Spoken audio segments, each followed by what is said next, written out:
الحمد لله رب العالمين الصلاة والسلام على رسوله الأمين وخاتم النبيين صلى الله عليه وآله وسلم وعلى آله وأصحابه أجمعين.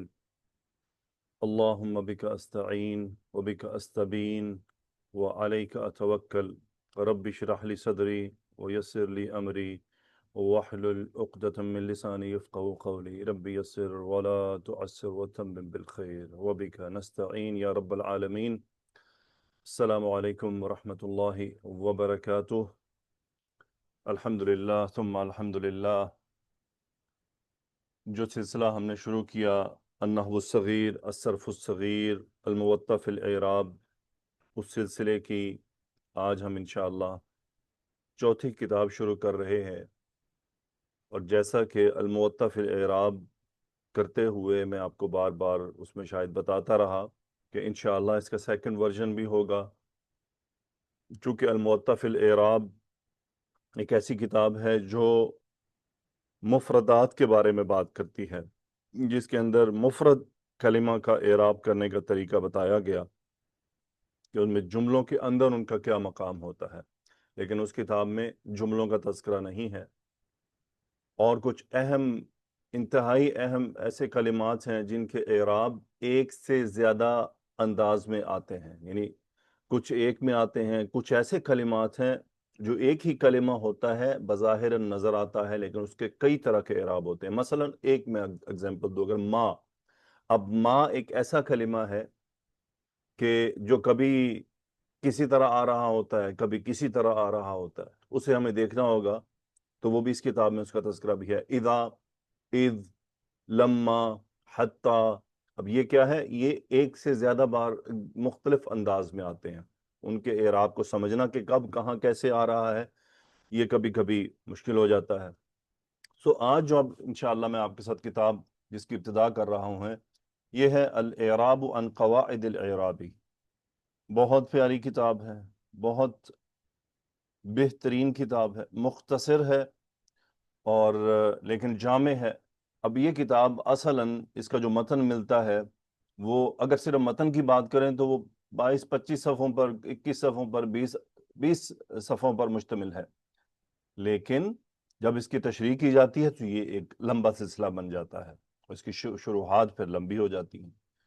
تو انشاءاللہ ہم یہ ویڈیو لیکچرز ہیں تو ہم اس کتاب کی توضیح، وضاحت پر فوکس کریں گے جو ہماری سٹڈی کے حساب سے ہے. اور اس کتاب میں اصلاً تو جملوں کا تذکرہ ہے کہ جملوں کا اعراب کیسے ہوتا ہے، جملے کیا کیا مقام لیتے ہیں عربی زبان میں. پھر اس کے اندر ابھی آپ کو آگے چل کر میں بتاؤں گا اس کتاب کے جو ابواب ہیں وہ کیا ہیں. یہ کتاب انتہائی اہم اور انتہائی قیمتی ہے میرے اور آپ جیسے طالب علم کے لیے جو قرآن مجید یا احادیث مبارکہ کے اعراب کو کرنا اور سمجھنا چاہتا ہے. کتاب کے جو رائٹر ہیں وہ کسی بھی قسم کے تعارف کے محتاج نہیں ہیں. اللہ سبحانہ و تعالیٰ ان پر رحمت نازل فرمائے، ان کی مغفرت فرمائے. ابن ہشام الانصاری رحمۃ اللہ علیہ 708 ہجری میں پیدا ہوئے اور 761 ہجری میں وفات پائی. ذرا عمر کا حساب لگائیں تو کتنی عمر پائی؟ تقریباً 50 سے 51 سال. لیکن اس 50 سے 51 سال کی زندگی میں اللہ تعالیٰ نے ان کو وہ مقام دیا کہ آج ہم اس وقت 1448-47 ہجری میں گزر رہے ہیں، اور کب کی بات ہے؟ آج سے تقریباً 650 سال پہلے کی ایک آدمی پیدا ہوا، اور ان کی ایک کتاب کا آج ہم یہاں پر اس کو پڑھنے کے لیے، اس کو سمجھنے کے لیے بیٹھے ہیں. یہ ہمارے لیے اعزاز کی بات ہے کہ اس کتاب کو پڑھنا، اس کتاب کو سمجھنا. یعنی یہ اللہ سبحانہ و تعالیٰ کی، میری آپ کے لیے توفیق ہے کہ اتنے بڑے بزرگ کی ہم کتاب کو پڑھنے جا رہے ہیں. مزید اس کا ان کا تعارف میں آپ کے ساتھ مختصر کرا دیتا ہوں. مشہور ہیں یہ ابن ہشام الانصاری رحمۃ اللہ علیہ کے نام سے. 708 ہجری میں پیدائش ہوئی. ان کا پورا نام ہے جمال الدین ابو محمد عبداللہ بن یوسف بن احمد بن عبداللہ بن ہشام الانصاری، یہ ان کا پورا نام ہے. ولادت ان کی ہوئی قاہرہ میں، جو کہ مصر کا دارالخلافہ ہے، اس میں، اور عیسوی سال 1309 تھا. بہت سی کتابیں لکھی انہوں نے. بیسیکلی اصل میں یہ گرامر کی جو ساتھ ان کا لنک رہا ہے، گرامر کی کتابوں پر، اعراب کی کتابوں پر ان کا کام چلتا رہا ہے. سو ان کی بہت سی کتابیں ہیں، ان میں سے چند جو اہم ہیں، جو بڑی بڑی بہت زیادہ مشہور ہوئیں، ان کا تذکرہ میں آپ کے سامنے کرتا ہوں. اس میں سے ایک پہلے نمبر پر اسے میں نے اس لیے رکھا کہ یہ چونکہ ہم خود پڑھنے لگے ہیں، الاعراب عن قواعد الاعراب. دوسری کتاب ان کی مشہور ہوئی قطر الندى وبل الصدى. یہ کتاب ان کی گرامر پڑھنے والوں میں، یعنی یوں سمجھ لیجئے تعلیمی لیول پر سب سے زیادہ مشہور کتاب ہے قطر الندى وبل الصدى. اور یہ کتاب، اس کا جو درجہ ہے وہ یعنی مبتدی سے متوسط کی طرف ہے، یعنی ابتدائیہ سے اوپر ہے، متوسط میں جا کر کھڑی ہوتی ہے. تو یعنی یوں سمجھ لیں قطر الندى وبل الصدى کی جو کتاب ہے ان کی گرامر کی، یہ جو ابتدائی گرامر پڑھنے والوں سے اوپر ہے اور متوسط سے نیچے ہے، اور وہ ابتدائی کو متوسط سے پر لے کر جاتی ہے. اس کے بعد ان کی نیکسٹ کتاب ہے شذور الذهبی فی معرفت کلام العرب. یہ قطر الندى وبل الصدى کا سیکنڈ ورژن ہے، یہ اس سے زیادہ سٹرونگ ہے، جو اس کے اندر زیادہ تفصیل ہے، اور یہ کتاب متوسط سے متقدم کی طرف لے کر جاتی ہے، اور یہ بھی تعلیمی کتاب ہے. الاعراب عن قواعد الاعراب علمی کتاب ہے، قطر الندى وبل الصدى تعلیمی کتاب ہے، شذور الذهب فی معرفت کلام العربی بھی تعلیمی کتاب ہے. علمی اور تعلیمی میں کیا فرق ہوتا ہے؟ تعلیمی وہ جو یعنی یوں سمجھ لیجئے کہ اس کو آپ پارٹ آف کریکولم بنا سکتے ہیں، جو سٹڈی کروائی جاتی ہے، جس کے قواعد سیکھے جاتے ہیں، سکھائے جاتے ہیں، ٹیچر ان کو ایکسپلین کرتا ہے، سٹیپ بائی سٹیپ آگے بڑھتے ہیں. لیکن علمی کتاب ہوتی ہے جس کے اندر بیسیکلی نالجیبل باتوں کو کور کیا جاتا ہے، وہ کوئی ترتیب پر مبنی نہیں ہوتی کہ آپ کو مثلا سب سے پہلے آپ فائل بتایا جائے گا، فعل بتایا جائے گا، وہ سکھایا جائے گا، پھر فائل سکھایا جائے گا، سٹیپ بائی سٹیپ، پھر مفعول بھی سکھایا جائے گا. یہ تعلیمی کتابیں ہوتی ہیں، تعلم یعنی step by step, step by step. علمی کتابیں وہ ہوتی ہیں جس کے اندر ہو سکتا ہے سارے باتیں پہلے ہی صفحے پر آ جائیں، تو وہ چونکہ نالج بیسڈ ہوتی ہیں، کسی نہ کسی تحقیق پر مبنی ہوتی ہیں. وہ الاعراب علمی کتاب ہے اصل میں. تو انشاءاللہ میں آپ کے ساتھ الاعراب شروع کر رہا ہوں، اور نیکسٹ ہم قطر الندى کریں گے، اس کے بعد ہم شذور الذهب کریں گے، یہ بھی ہم کریں گے انشاءاللہ. اور اس کے بعد ان کی دو بڑی کتابیں ہیں، یہ پھر علمی کتابیں ہیں. اوضح المسالک الی الفیۃ ابن مالک. یہ ابن مالک رحمۃ اللہ علیہ کی جو الفیہ گرامر کی کتاب ہے، یہ اس کی تفسیر سمجھ لیجئے، اوضح المسالک، انہوں نے اس کی شرح کی ہے. پھر مغنی اللبیب عن کتب الاعاریب، یہ ایک ایسی کتاب ہے 7 جلدوں پر مبنی ہے. یہ کتاب اعراب کے ہر موضوع کو اپنے اندر سموئے ہوئے ہے، یہ بھی ایک علمی کتاب ہے، اور یہ یقیناً یہ عربک لینگویج میں ہے. اوضح المسالک یہ بھی عربی زبان میں ہے، ساری عربی زبان میں ہے. لیکن پھر وہی بات کہ اردو میں پھر یہ نہیں ملتی ہیں. کیوں؟ کیونکہ ان کتابوں کو کون پڑھتا ہے، ان کتابوں کو کون سٹڈی کرتا ہے؟ وہی جو عربی زبان جانتا ہے. اسی لیے آپ کو ان کی ٹرانسلیشنز نہیں ملیں گی، ان کے تراجم نہیں ہوتے ہیں. کیوں ان کے تراجم نہیں ہوتے؟ اس کے ترجمے کی ضرورت ہی نہیں ہے، کیونکہ یہاں تک وہ پہنچتا ہے، یا ان کو وہ چھیڑتا ہے، یا ان کو وہ کھولتا ہے جس کو عربی زبان اتنی سمجھ آتی ہے کہ وہ گرامر کی باتوں کو سمجھ سکے.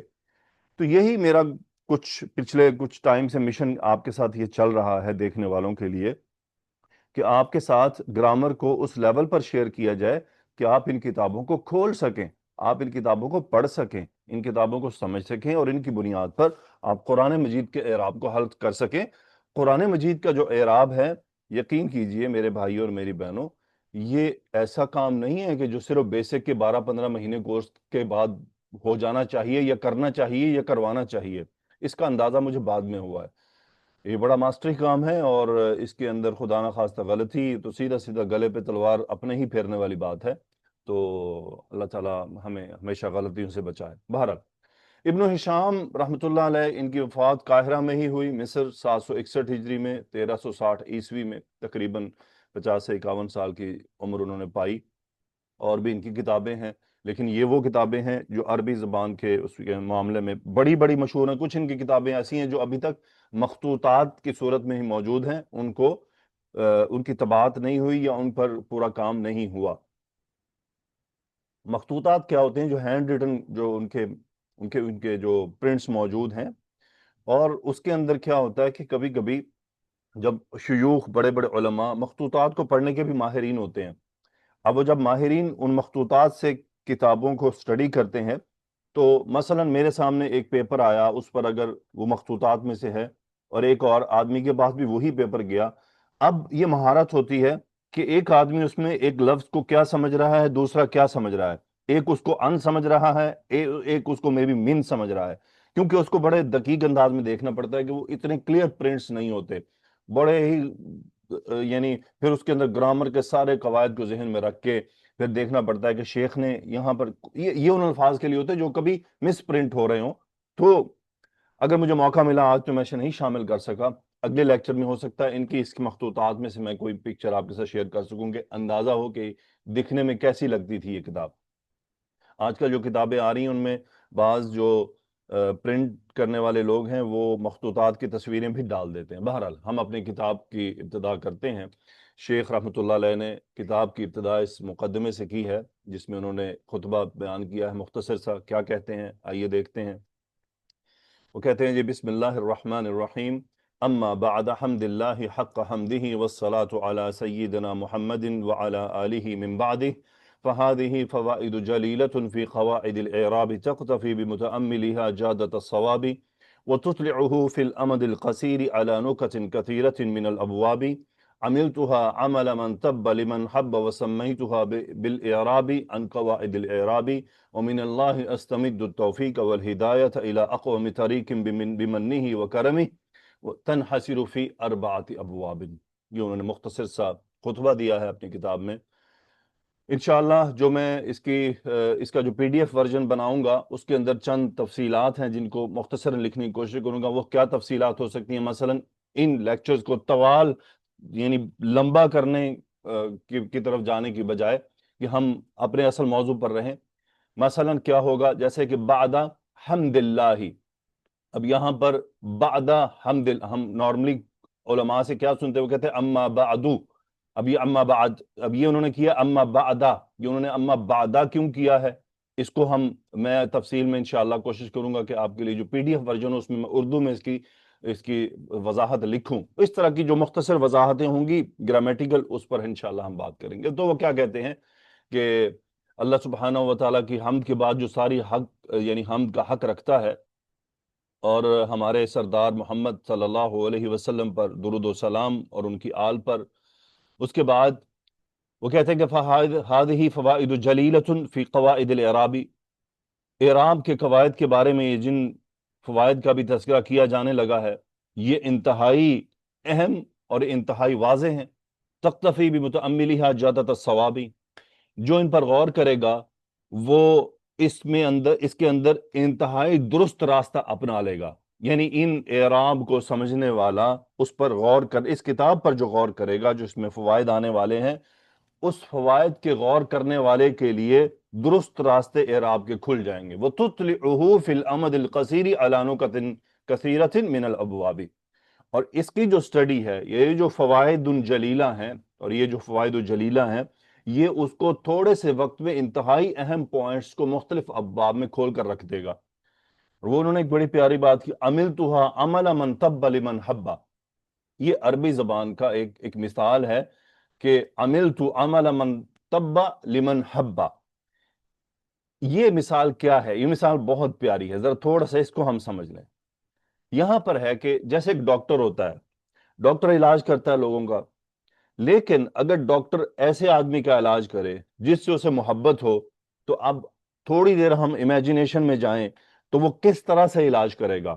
وہ اپنے علاج کرنے کی ہر طرح کی جو پاور ہے وہ لگا دے گا۔ مثلا کسی ڈاکٹر کو اپنی ماں کا علاج کرنا ہو، کسی ڈاکٹر کو اپنی بہن، اپنی بیٹی، اپنے بیٹے، اپنی بیوی کا علاج کرنا ہو، تو ذرا سوچئے وہ کیا کرے گا؟ وہ اپنے علم کے حساب سے، اپنے وسائل کے حساب سے، اپنی استطاعت کے حساب سے سارا زور لگا دے گا۔ تو وہ یہی بات کہہ رہے ہیں، عَمِلْتُهَا، یعنی یہ جو میں نے فوائد اکٹھے کیے ہیں، یہ جو میں نے یہ ساری کتاب میں کے اندر جو میں نے کام کیا ہے، یہ کام اس لیول کا کیا ہے، اس ڈاکٹر کی طرح کا کام کیا ہے جو اپنے کسی محبوب مریض کا علاج کرتا ہے۔ یعنی ان کا کہنے کا مقصد ہے کہ اس کتاب میں